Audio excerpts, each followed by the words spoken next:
Hi friends, this is Miss Medico channel and today's topic of discussion is maculae. As we already know that the maculae they are the specialized sensory organs of utricle and saccule which are located in our vestibule. They are the sensory organs. Actually the maculae they are the sensory organs of the utricle and the saccule and they help in detecting the orientation of our head with respect to gravity. अगर हम मैक्यूली की बात करेंगे तो मैक्यूली जो है मैंने कहा ये सेंसरी ऑर्गन्स होते हैं. What are maculae? These are nothing but sensory organs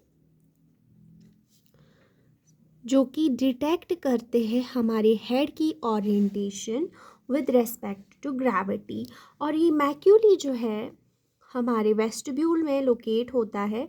vestibule का मेम्ब्रेनस यूट्रिकल कहा जाता है उसको और सैक्यूल कहा जाता है. और ये लोकेट होते हैं मैक्यूली ये सेंसरी ऑर्गन्स. इन्हीं मैक्यूली पाए जाते हैं यूट्रिकल में और सैक्यूल में. अगर हम यूट्रिकल की बात करेंगे तो यूट्रिकल में जो है मैक्यूली लाई करता है हॉरिजेंटल प्लेन में. यूट्रिकल ये दिखाया गया है तो ये यूट्रिकल का कौन सा सरफेस है? Inferior surface. ये इंफीरियर सरफेस है यूट्रिकल का. इसमें पाया जाता है स्पेशलाइज्ड ऑर्गन जिसको हम मैक्यूली बोलते हैं और ये हॉरिजेंटल प्लेन में पाया जाता है. यूट्रिकल में स्पेशलाइज्ड ऑर्गन जिसको हम लोग मैक्यूली बोलते हैं हॉरिजेंटल प्लेन में पाया जाता है on the inferior surface of the utricle. मैंने कहा मैक्यूला जो है ये मैक्यूला है सेंसरी ऑर्गन है. ये मेनली लाई करता है हॉरिजेंटल प्लेन में इंफीरियर सरफेस पे ऑफ द यूट्रिकल और ये डिटरमाइन करता है यूट्रिकल का जो मैक्यूली है वो क्या डिटरमिन करता है? वो डिटरमिन करता है orientation of head when the head is upright. जब हम अपराइट पोजीशन में हो तब डिटरमिन करता है हमारा यूट्रिकल का मैक्यूली हमारी हेड की ओरिएंटेशन. अगर हम सैक्यूल की मैक्यूला की बात करेंगे ये मैक्यूला जो है मैक्यूली एक्चुअली सैक्यूल में पाया जाता है और ये लोकेट था हमारे यूट्रिकल का मैक्यूली हॉरिजेंटल प्लेन में. यहाँ पे आप खुद ही देख रहे होंगे ये वर्टिकल प्लेन में लोकेट है. वर्टिकल प्लेन में लोकेट है सैक्यूल का मैक्यूली. और ये हेड की ओरिएंटेशन डिटरमिन करेगा when the head is lying down. जब हमारा हेड लाइंग डाउन पोजीशन में होगा तब हमारा सैक्यूल डिटरमाइन करेगा हमारी हेड की पोजीशन को. अगर हम माइक्रोस्कोपिकली देखेंगे तो माइक्रोस्कोपिकली इसका स्ट्रक्चर जो है same as that of Crysta है. बट डिफरेंस ये है कि क्रिस्टा की तरह जो क्रिस्टा हमने देखा था एम्पुलरी जो एम्पुलेटेड एंड ऑफ सेमीसर्कुलर कैनाल्स थे वहाँ पे जो सेंसरी ऑर्गन था वो हमारा क्रिस्टे थे. वहाँ पे जो माइक्रोस्कोपिक स्ट्रक्चर था वो हमने पढ़ा था. यहाँ का माइक्रोस्कोपिक स्ट्रक्चर जो है उसमें हमारा ये वेस्टिब्यूल की बोन पाई जाती है. ये बोन है वेस्टिब्यूल की नंबर फर्स्ट. फिर से हमारा स्पोर्टिंग टिश्यू है. स्पोर्टिंग सेल्स यहाँ पे भी पाई जाती है जिनको हम कनेक्टिव टिश्यू या एपिथेलियल सेल्स पाई जाती है. और उसके अलावा इन एपिथेलियल सेल्स पे हमारे इस कनेक्टिव टिश्यू पे वहाँ पे भी हेयर सेल्स थी. यहाँ पे भी हेयर सेल्स पाई जाती है. और यहाँ पे एक और स्ट्रक्चर पाया जाता है जो कि कैल्शियम कार्बोनेट का बना होता है. उस स्ट्रक्चर को हम ऑटोलिथ मेम्ब्रेन बोलते हैं. Otolith membrane is a specialized structure. It is made up of calcareous particles या calcareous particles called otolith जिनको हम otolith बोलते हैं. ये otolith है जो कि कैल्शियम कार्बोनेट का बना होता है, कैल्शियम कार्बोनेट का बना होता है, और इसी में हमारी हेयर सेल्स एम्बेडेड रहती है।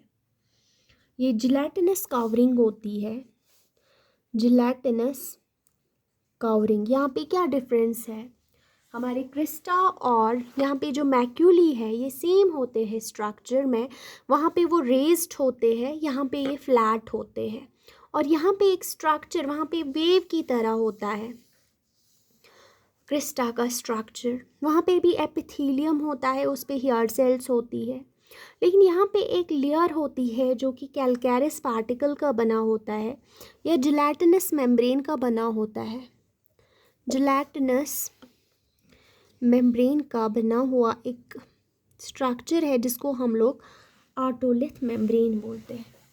जिलेटिनस मेम्ब्रेन को हम लोग ऑटोलिथ मेम्ब्रेन इसलिए बोलते हैं क्योंकि इसको कैल्शियम कार्बोनेट का बना होता है, ये पार्टिकल्स इसमें पाए जाते हैं। इसको हम लोग स्टैटोकोनिया भी बोला जाता है। Statoconia are nothing but it's otolith membrane, it's made up of calcareous particles, it's present in gelatinous covering. ठीक है, अगर हम बात करेंगे जो यहाँ पे यूट्रिकल और सैक्यूल है ये हमेशा लाई करते हैं आपस में at an right angles to each other. Utricle और सैक्यूल का जो मैक्यूला है वो राइट एंगल्स पे हमेशा होते हैं। क्या होते हैं, राइट एंगल्स पे, हमेशा ये राइट एंगल्स पे होते हैं, और इनके बीच में एक रिज होता है।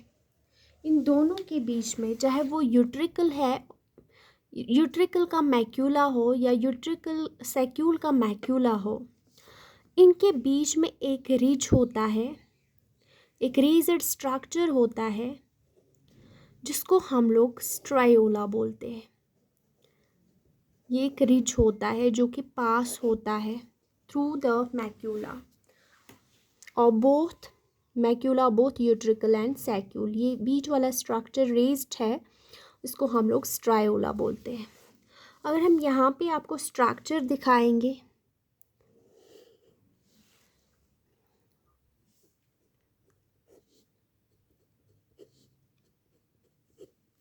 ये है यूट्रिकल का मैक्यूली, और यहाँ पे बीच में ये जो रिज होता है इसको हम लोग बोलते हैं स्ट्रायोला। और फिर से हमारा सैक्यूल का होएगा। ये मैं हेयर सेल्स बना रही हूँ, ये हेयर सेल्स का स्टीरियोसीलिया है और सेम ये काइनोसीलियम है। ये स्टीरियोसीलिया है, ये काइनोसीलियम है। तो इतना हमें समझ में आया। तो अगर हम बात करेंगे यूट्रिकल के मैक्यूलर की, जो इसमें मैक्यूला पाया जाता है, अगर हम फॉर एग्जांपल मूव कर रहे हैं हॉरिजेंटली, इसका जो मैक्यूला है वो हॉरिजेंटल प्लेन में लाई करता है। If we move horizontally, inertia की वजह से यहाँ पे जो ऑटोकोनिया है, ये जो मेम्ब्रेन है, अगर हम लोग if we move horizontally, what happens is that because of inertia, inertia की वजह से यहाँ पे जो ये ऑटोकोनिया है ये मूव करना स्टार्ट होएगा in opposite direction. For example, अगर हम लोग आगे सीधे जा रहे हैं, हमारे जो यूट्रिकल का मैक्यूला है उसका जो ऑटोकोनिया है वो मूव करना स्टार्ट होएगा इन अपोजिट डायरेक्शन। इसकी डायरेक्शन की वजह से, इस अपोजिट डायरेक्शन में जब भी मूव होगा, जब हम हॉरिजेंटली मूव करते होंगे, क्योंकि ये हॉरिजेंटल प्लेन में ही लाई करता है यूट्रिकल का मैक्यूला, जब हम अपोजिट डायरेक्शन में इसका ऑटोकोनिया मूव होगा, जब हम हॉरिजेंटली मूव करते होंगे, तो इससे क्या होगा, जो हमारी हेयर सेल्स की सीलिया है, हेयर सेल्स स्टिमुलेट हो जाएंगी। जब हमारी हेयर सेल स्टिमुलेट हो जाएंगी तो क्या होगा, इम्पल्स सेंड करेगा हेयर सेल, वहाँ पे एक्शन पोटेंशियल डेवलप होगा, जिस तरह से हमें पता है डीपोलराइजेशन होगी, तो फिर उसकी वजह से हमारे जो सेंटर्स है ब्रेन के वो एक्टिवेट हो जाएंगे। जब वहाँ पे वेस्टिब्यूलर सेंटर्स ब्रेन में स्टिमुलेट हो जाएंगे तो वहाँ से इम्पल्सेस आना स्टार्ट होंगी।